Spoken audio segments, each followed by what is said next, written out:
Hi friends, welcome to VL Study and Tech channel. இன்னைக்கு நம்ம Cல operators அப்படினா என்ன, அதுல எவ்வளவு கிளாசிஃபிகேஷன்ஸ் இருக்கு அப்படின்றத பார்த்துட்டு ஒவ்வொரு ஆபரேட்டருக்கும் ஒரு ப்ரோக்ராம் வித் அவுட்புட்டோட பார்ப்போம். வாங்க நம்ம வீடியோக்குள்ள போவோம். என்னோட வீடியோ இன்னும் சப்ஸ்கிரைப் பண்ணாம பார்த்துட்டு இருக்கவங்க ப்ளீஸ் சப்ஸ்கிரைப் பண்ணி சப்போர்ட் பண்ணுங்க. என்னோட வீடியோ உங்களுக்கு பிடிச்சிருந்தா லைக் பண்ணிட்டு உங்க ஃப்ரெண்ட்ஸ்க்குலாம் ஃபார்வர்ட் பண்ணுங்க. ஸோ இப்போ ஆப்ரேட்டர்ஸ் அப்படின்னா என்னென்ன ஒர்க்கு இங்கே பர்ஃபார்ம் பண்ண முடியும் அப்படின்னா, ஃபார் எக்ஸாம்பிள் அடிஷன் பண்ணுவோம், சப்ராக்ஷன் பண்ணுவோம். சின்ன வயசில் நம்ம பை ஆர் ஸ்கொயர் அப்படின்னு ஃபார்முலா படிப்போம். ஸோ பை இன்ட்டு ஆர்னு நம்ம மல்டிப்ளை பண்ணி தான் போடுவோம். பட் சிஸ்டமில் மல்டிப்ளிகேஷன் பண்ண முடியுமா? மேத்தமெட்டிக்கல்ஸ் ஃபங்க்ஷன்ஸ் என்னென்ன பண்ண முடியும்? கியூபு, ஸ்கொயர் ரூட்டு, அடிஷன் பண்ணுறது, சப்ராக்ஷன் பண்ணுறது, இந்த மாதிரி என்னென்ன பண்ண முடியும், அதுக்கு என்னென்ன சிம்பிள்ஸ் இருக்குது அப்படின்றத படிக்கிறது தான் ஆப்ரேட்டர்ஸ். ஸோ ஆப்ரேட்டர்ஸை முதல்ல நம்ம 3 டைப்பாக பிரிச்சுக்கலாம். யூனரி operator, binary operator, ternary operator. யூனரி அப்படின்னா ஒன்லி ஒன் ஆப்ரன்ஸ். யூனரினா நம்ம ஒன்னு சொல்லுவோம் இல்லையா, ஒன்லி ஒன் ஆப்ரன்ஸ் தேவைப்படுறது. ஃபார் எக்ஸாம்பிளுக்கு இங்கே ப்ளஸ் ப்ளஸ் அப்படின்றது யூனரி ஆப்ரேட்டர். அதுக்கு ஒரே ஒரு நம்பர் தான் தேவைப்படும். ப்ளஸ் ப்ளஸ் 5 அப்படின்னு நம்ம சொன்னோம்னா அது 5யோட ஒரு நம்பரை ஆட் பண்ணிக்கும். சரி, இதுதான் யூனரின்னு சொல்லுவோம். பைனரி அப்படின்னா 2 ஆப்ரன்ஸ் தேவைப்படும். ஃபார் எக்ஸாம்பிளுக்கு இப்போ அடிஷன் பண்ண போகிறோம் அப்படின்னா எனக்கு 2 நம்பர் தேவைப்படும். அந்த ஆப்ரேட்டரால் எது ஒர்க் ஆகுதோ அதை தான் நம்ம ஆப்ரன்ஸ் அப்படின்னு சொல்லுவோம். ஸோ அந்த 2 ஆப்ரன்ட் தேவைப்பட போகுது அப்படின்றது தான் அங்கே பைனரி அப்படின்னு சொல்லியிருக்காங்க. டெர்னரி அப்படின்னா 3 ஆப்ரன்ஸ் தேவைப்படும். இப்போ ஒவ்வொரு ஆப்ரேட்டராக பார்க்கலாம் வாங்க. ஸோ ஆப்ரேட்டர்ஸில் இத்தனை ஆப்ரேட்டர்ஸ் இருக்குது. Arithmetic, assignment, relational, logical, increment, டிக்ரிமெண்ட்னு ஒவ்வொன்றா ப்ரோக்ராமோட பார்ப்போம். First one arithmetic operator. Arithmetic ஆப்ரேட்டர்ஸ்னால் இதெல்லாம் தான் அர்த்தமேட்டிக் ஆப்ரேட்டர். பேசிக்கான arithmetic functions addition, subtraction, multiplication, division இதெல்லாமே பண்ணும். லாஸ்ட் ஒன் பர்சன்டேஜ் கிடையாது, இதை மாடுலஸ் அப்படின்னு நம்ம சொல்லுவோம்.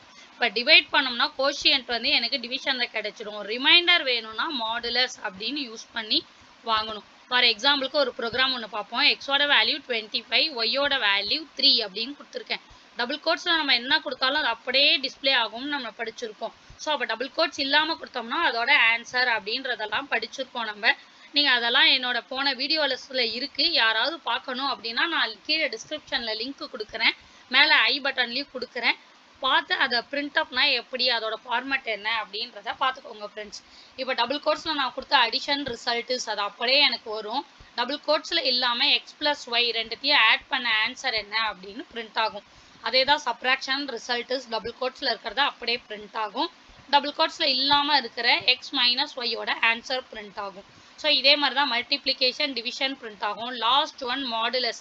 இப்போ மாடுலஸில் நம்ம கொடுத்துருக்க வேல்யூ என்ன அப்படின்னா எக்ஸ் மாடுலஸ் ஒய்ன்னு கொடுத்துருக்கோம். ஸோ அப்போ 25 டிவைட் பை 3 பண்ணோம்னா நமக்கு தெரியும் 8 3s are 24.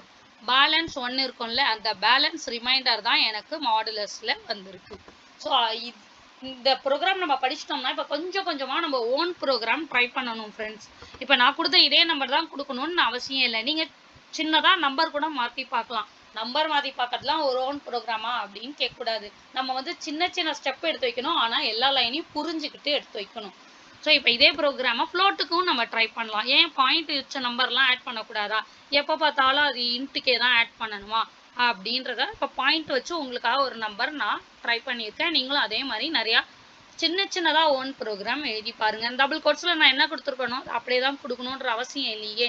இந்த மல்டிப்ளிகேஷன் ரிசல்ட்ஸ்க்கு பதிலாக அந்த மல்டிப்ளிகேஷன் ஆன்சர்ஸ் இதை நம்ம போடுறது மூலமாக பிரிண்டப்போடைய ஃபார்மேட்டை நம்ம புரிஞ்சுக்கிறோம் அப்படின்றது அர்த்தம்.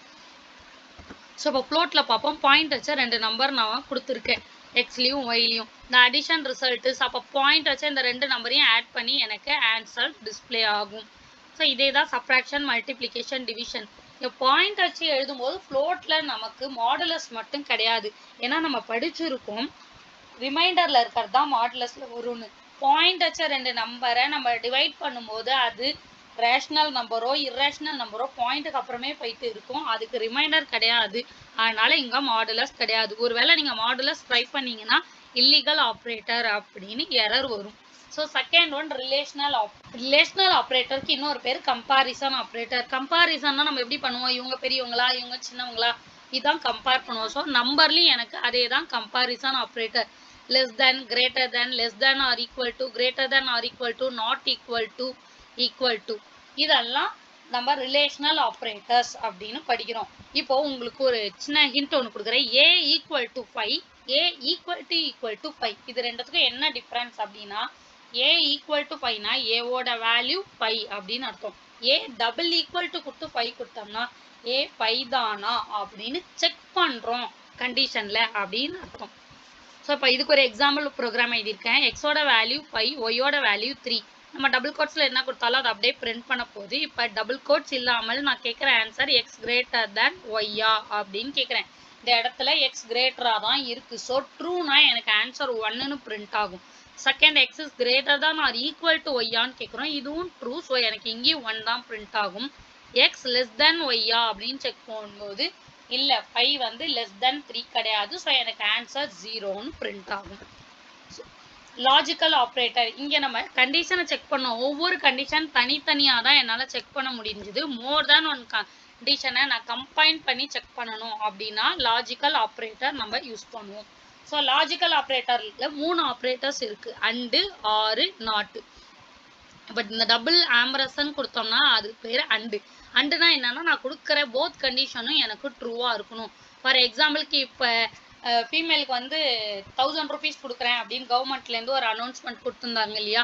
இப்போ அதுக்கு ஒரு எக்ஸாம்பிளுக்கு ஒரு கண்டிஷன் எழுத சொன்னால் நம்ம எப்படி எழுதலாம்னா, எனக்கு ஜெண்டர் வந்து கண்டிப்பாக என்னவா இருக்கணும், ஃபீமேலாகவும் இருக்கணும். அதே சமயம் அண்டு ஏஜ் கிரேட்டர் தென் 18 இருக்கணும். அவங்களுக்கு மட்டும்தான் இது எலிஜிபிள் அப்படின்னு. இப்போ போத் கண்டிஷனும் ட்ரூவாக இருந்தால் தான் இந்த ஒர்க்கு நடக்கணும் அப்படின்னா அண்டில் நம்ம யூஸ் பண்ணுவோம்.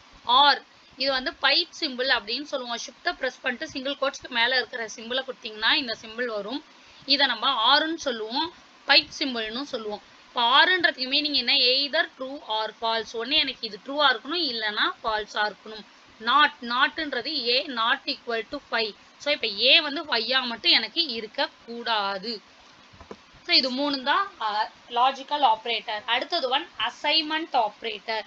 அசைன்மெண்ட் ஆப்ரேட்டரில் ஒரே ஒரு ஆப்ரேட்டர் தான் இருக்குது, ஈக்குவல் டு மட்டும்தான். இப்போ இங்கே எக்ஸாம்பிளுக்கு ஏ ஈக்குவல் டு 10 அப்படின்னு எழுதியிருக்கேன். அப்போ இந்த 10ஓட வேல்யூவை ஏவுக்கு நம்ம அசைன் பண்ணுறோம். அதனால் இது அசைன்மெண்ட் ஆப்ரேட்டர். இந்த அசைன்மெண்ட் ஆப்ரேட்டர்லேயே ஷார்ட் ஹேண்ட் அசைன்மெண்ட் ஆப்ரேட்டர் அப்படின்னு ஒன்று இருக்குது. A plus equal to B அப்படின்னா A equal to A plus பின்னு அர்த்தம். A minus equal to B அப்படின்னா A equal to A minus B. அதாவது ஏவையும் பியும் மைனஸ் பண்ணி ஆன்சரை ஏலே ஸ்டோர் பண்ணுறோம் அப்படின்னு அர்த்தம். ஸோ இதுக்கு ஒரு எக்ஸாம்பிள் ப்ரோக்ராம் எழுதியிருக்கேன். ஏவோட வேல்யூ 5, பியோட வேல்யூ ஏவோட வேல்யூ 50, பியோட வேல்யூ 5. ஸோ இந்த இடத்துல நமக்கு வெறும் ஈக்குவல் டு யூஸ் பண்ணுறோம். இது அசைன்மெண்ட் ஆப்ரேட்டர். இந்த அடுத்த line shorthand assignment use பண்ணியிருக்கோம். A plus equal to B. So இதுக்கு meaning A equal to A plus B. அப்போ ஏவோட வேல்யூ 50, பியோட வேல்யூ 5. ரெண்டையும் ப்ளஸ் பண்ணோம்னா எனக்கு ஏல என்னன்னு பிரிண்ட் ஆகும்னா 55 அப்படின்னு அவுட்புட் பிரிண்ட் ஆகும். இப்போ ஏவோட வேல்யூ நமக்கு என்னது 55. இப்போ இந்த 55 வச்சு அடுத்தது போடுறோம் A minus equal to B. அதாவது A equal to A minus B. அப்போ 55 மைனஸ் 5 ஆன்சர் எனக்கு 50 அப்படின்னு பிரிண்ட் ஆகும். அடுத்து இப்போ ஏவோட value 50 a star equal to பினா a equal to a star b. அப்போ 50 இன்ட்டு 5. ஸோ ஆன்சர் எனக்கு மல்டிப்ளை பண்ணி 250 அப்படின்னு பிரிண்ட் ஆகும். இப்போ ஏவோட ஆன்சர் 250. அது டிவைடட் பை 5 பண்ணோம்னா 15 நமக்கு ஆன்சர் பிரிண்ட் ஆகும். ஸோ அடுத்தது இன்க்ரிமெண்ட் அண்ட் டிக்ரிமெண்ட் ஆப்ரேட்டர். இந்த ஆப்ரேட்டர் என்ன பண்ணுன்னா, இன்க்ரிமெண்ட்ன்றது 1 கவுண்ட் பண்ணிக்கிட்டே இன்க்ரிமெண்ட் பண்ணிக்கிட்டே போகும். டிக்ரிமெண்ட்ன்றது 1 டிக்ரீஸ் ஆகிட்டே வரும் கவுண்ட்டில். இது வந்து லூப்ஸ் அப்படின்றத அடுத்தடுத்த சாப்டரில் படிப்போம். அந்த இடத்துல ரொம்ப யூஸ் ஆகும். இந்த இன்க்ரிமெண்ட் அண்ட் டிக்ரிமெண்ட்டையே நம்ம ப்ரீஃபிக்ஸ் இன்க்ரிமெண்ட், போஸ்ட்ஃபிக்ஸ் இன்க்ரிமெண்ட் அப்படின்னு பிரிப்போம். ஸோ ப்ரீஃபிக்ஸ் அப்படின்றது நான் கொடுத்த வேல்யூவை டக்குன்னு இன்க்ரிமெண்ட் பண்ணிவிட்டு அதுக்கப்புறம் அந்த ஒர்க்கை பண்ணு அப்படின்னு அர்த்தம். போஸ்ட்ஃபிக்ஸ் இன்க்ரிமெண்ட் அப்படின்னா இப்போ ஏவோட வேல்யூ 1ன்னு கொடுத்துருக்கேன்னா அந்த 1க்கு 1 டைம் பண்ணு ஒர்க்கை, அதுக்கப்புறம் வேலையை முடித்த பிறகு ஏவை 2ஆக மாற்றி இன்னொரு தடவை அந்த ஒர்க்கை பண்ணு அப்படின்னு அர்த்தம். இதே ப்ரிஃபிக்ஸ் டிக்ரிமெண்ட்டுக்கும் அதே தான். முதல்ல எனக்கு டிக்ரிமெண்ட் பண்ணிவிட்டு அதுக்கப்புறம் ஒர்க் பண்ணுறோம். போஸ்ட்ஃபிக்ஸ் டிக்ரிமெண்ட் அப்படின்றது இப்போ ஏவோட வேல்யூ என்ன இருக்கோ அதோட ஒர்க்கை பண்ணி முடித்த பிறகு டிக்ரிமெண்ட் பண்ணணும் அப்படின்னு அர்த்தம். ஃபார் எக்ஸாம்பிளுக்கு ஒரு ப்ரோக்ராம் ஒன்று எழுதியிருக்கேன். ஏவோட வேல்யூ 10, பியோட வேல்யூ 20. ஸோ ஒரிஜினல் வேல்யூ வந்து கேட்கும்போது ஒரிஜினல் வேல்யூ எனக்கு 10ன்னு பிரிண்ட் ஆகுது. அடுத்தது நான் யூஸ் பண்ணிக்கிறது postfix increment. But post fix increment கொடுத்து 10 நான் பிரிண்ட் பண்ண சொன்னேன்னா 10 எனக்கு எக்ஸை பிரிண்ட் பண்ண சொன்னேன்னா 10 தான் பிரிண்ட் ஆனேன் போஸ்ட் ஃபிக்ஸ். ஸோ அப்போ முதல்ல 10ல் இருக்கிற ஒர்க்கை முடிச்சுட்டு அதுக்கப்புறம் எக்ஸோட வேல்யூ என்ன அப்படின்னு நம்ம இந்த இடத்துல கேட்கும் பொழுது தான் என்னன்னு பிரிண்ட் ஆகுது 11 அப்படின்னு எனக்கு அவுட்புட் வருது. அதே தான் டிக்ரிமெண்ட். ஒய்யோட வேல்யூ 20ன்னு சொல்லியிருக்கோம். ஒரிஜினலாக ஒய்யோட வேல்யூ 20 பிரிண்ட் ஆயிருக்கு. ஒய் மைனஸ் மைனஸ் அப்போ முதல்ல ஒய்யோட வேல்யூ 20ஆவே தான் இருக்கும். அதுக்கப்புறம் அந்த ஒர்க்கு முடிஞ்ச பிறகு தான் போஸ்ட் ஃபிக்ஸ் அடுத்த டைம் தான் ஒய்யோட வேல்யூ 19 மாறும். இதை நம்ம லூப்ஸில் படிக்கும்போது இன்னும் உங்களுக்கு தெளிவாக புரியும். ப்ரீஃபிக்ஸ் ஒன்று யூஸ் பண்ணி போஸ்ட் ஃபிக்ஸ் யூஸ் பண்ணி லூப்பில் நான் உங்களுக்கு அப்போ டிஃப்ரென்ஸ் இன்னும் நல்லா காட்டுறேன் அவுட்புட்டோட. அடுத்தது கண்டிஷனல் ஆப்ரேட்டர். இதோட இன்னொரு பேர் டர்னரி ஆப்ரேட்டர். டர்னரினா நம்ம 3ன்னு சொல்லியிருந்தோம் இல்லையா, இங்கே 3 ஆப்ரண்ட் யார் யார் தேவைப்படுறாங்க, சி, ஏ, பி. ஸோ 3 நம்பர்ஸ் தேவைப்படுறாங்க, அதனாலே இது பேர் டர்னரி ஆப்ரேட்டர்.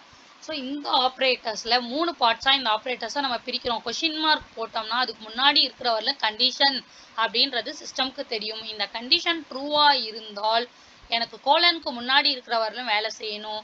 கண்டிஷன் ஃபால்ஸாக இருந்தால் கோலனுக்கு அப்புறம் இருக்கிறது ஒர்க் பண்ணணும். இதுதான் இதோட சின்டாக்ஸ். ஃபார் எக்ஸாம்பிளுக்கு ஒரு ப்ரோக்ராம் எழுதியிருக்கேன். பிரிண்ட் அப்பில் என்டர் 2 நம்பர்ஸ் கேட்குறாங்க. இன்புட்டில் ஸ்கேன் அப்பில் 2 நம்பர்ஸ் நம்ம கொடுக்குறோம். முதல் நம்பர் ஏவோட அட்ரஸ்க்கு சென்ட் பண்ணுறோம், செகண்ட் நம்பரை பியோட அட்ரஸ்க்கு.